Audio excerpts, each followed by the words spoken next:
తెలుసుకో బ్రదర్ ప్రేక్షకులందరికీ నమస్కారం. రిలయన్స్ దీని గురించి తెలియని వ్యక్తి మన భారతదేశంలో ఉండడు. ఇదో మహా సామ్రాజ్యం. చిన్న పెట్రోల్ బంక్లో చిరుద్యోగిగా మొదలుపెట్టి ఓ ఫుట్బాల్ స్టేడియంలో ఇన్వెస్టర్ మీట్ ఏర్పాటు చేసే స్థాయికి ఎదిగిన ధీరుభాయ్ అంబానీ గురించి ఎంత చెప్పినా తక్కువే.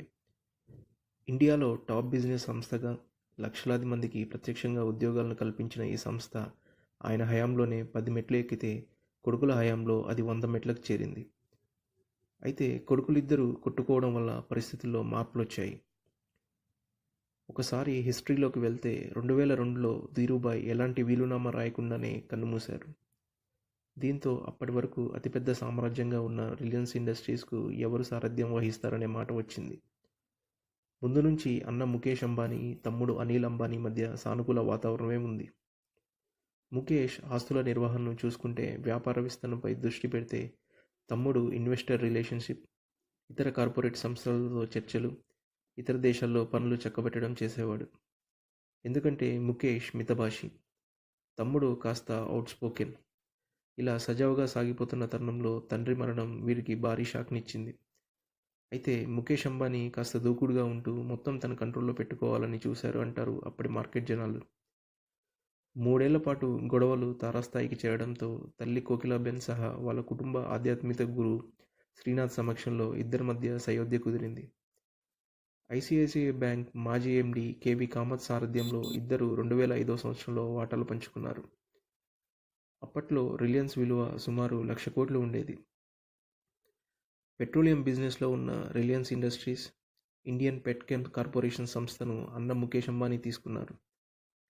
టెలికాం, విద్యుత్, క్యాపిటల్ వ్యాపారాలను తమ్ముడు అనిల్ అంబానీ తీసుకున్నారు. ఇద్దరు సమంగా వ్యాపారాలు పంచుకొని ఎవరు మరొకరి వ్యాపారంలో పోటీగా బిజినెస్ చేయవద్దని తీర్మానించుకున్నారు. అప్పట్లో టెలికాం బిజినెస్ భూమిలో ఉండడంతో అనిల్ అంబానీ దేశంలో నెంబర్ 1 ధనికుల జాబితాలో చేరిపోయారు. అయితే ఇక్కడ ముకేష్ దూకుడుగా వెళ్లకుండా కేవలం పెట్రోలియం, టెక్స్టైల్ వ్యాపారాల్లో దృష్టి నిలిపి స్థిరపడుతూ వచ్చారు. అటువైపు అనిల్ అంబానీ సంబంధం లేని వ్యాపారాల్లో తలదూరుస్తూ వచ్చారు. Infra, communications, power, capital, home finance, naval ఇలా విస్తరించారు. 2008వ సంవత్సరంలో ఆర్థిక మాంద్యం సమయంలో బొమ్మ తిరగబడిపోయింది. టెలికాం మొత్తం నాశనమైపోయింది. అనేక వ్యాపారాలు మాంద్యం దెబ్బకు కరుగిపోయాయి. అనిల్ అంబానీ చేపట్టిన అనేక ప్రాజెక్టులు నష్టాలను మిగులుస్తూ వచ్చాయి. మరోవైపు ముకేష్ అంబానీ రిలయన్స్ రీటైల్, రిలయన్స్ జియో వంటి వ్యాపారాలను సక్సెస్ఫుల్గా మార్చుకున్నారు. ఎక్కువగా హడావుడిగా వెళ్లకుండా నిల్చుని నీళ్లు తాగారు. ఏదైనా ప్రాజెక్ట్ చేపడితే దాన్ని సక్సెస్ చేయడానికి ఏళ్లకేళ్లు వెయిట్ చేసేవారు. అదే అనిల్ అంబానీ ఫ్లాషీ లైఫ్ స్టైల్తో ఎప్పుడూ జనాల్లో ఉండాలనే తాపత్రయంలో ఎక్కువ విలాసాలకు పోయేవారు. ఇలా ఒకరు మెట్లెక్కుతూ పైకి వెళ్తే మరొకరు లిఫ్ట్ దిగి కిందికి వెళ్ళిపోయారు. దీంతో ప్రస్తుతం అన్నదమ్ముల మధ్య ఆస్తుల వ్యత్యాసం అక్షరాల 2.5 లక్షల కోట్లకు చేరింది. ప్రస్తుతం ముకేష్ ఆస్తి విలువ 2.7 లక్షల కోట్లుంటే అనిల్ ఆస్తి 10,000 కోట్ల లోపే పరిమితమైపోయింది. 13 ఏళ్ల క్రితం 50,000 కోట్ల ఆస్తితో మొదలైన అనిల్ అంబానీ బ్యాలెన్స్ షీట్ ఇప్పుడు నెగిటివ్ చూపిస్తుంది. కొన్ని సంస్థల దగ్గర తీసుకున్న రుణాలు కూడా చెల్లించలేని దుస్థితికి చేరారు అనిల్. ఆయన ముట్టుకున్న కంపెనీలన్నీ మసైపోతున్నాయి. రిలయన్స్ కమ్యూనికేషన్ దివాలా స్టేజ్కు వెళ్ళింది. అది రేపో మాపో ఆస్తుల వేలానికి వెళ్ళేటట్టుంది.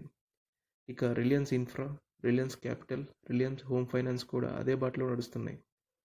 చూశారుగా, ఇది అన్నదమ్ముల సక్సెస్ అండ్ ఫెయిల్యూర్ స్టోరీ. ఎంతోమంది బిజినెస్ స్టూడెంట్కే కాకుండా చాలామంది వ్యాపారస్తులకు కూడా వీళ్ళ కథనం ఒక పాఠం. ఈ వీడియో మీకు నచ్చితే లైక్ చేసి షేర్ చేయండి. ఇలాంటి మరిన్ని ఇంట్రెస్టింగ్ అప్డేట్స్ కోసం మా ఛానల్ని సబ్స్క్రైబ్ చేసి పక్కనున్న బెల్ బటన్